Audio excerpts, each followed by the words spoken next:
আমার আশেপাশে অনেক মানুষ আছে যারা আমাকে পছন্দ করে না।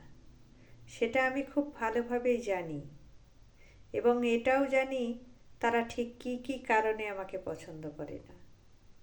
তবুও আমি সেটাকে আনন্দের সঙ্গে উপভোগ করি।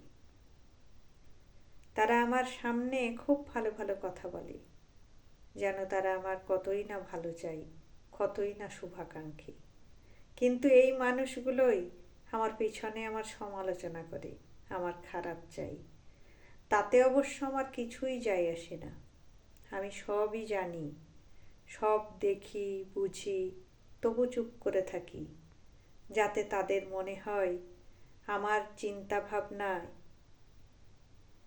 তারা আমার সবচেয়ে বড় শুভাকাঙ্ক্ষী। জীবনে বিনোদনেরও তো প্রয়োজন আছে, নইলে জীবন তো বোরিং হয়ে যাবে, তাই না?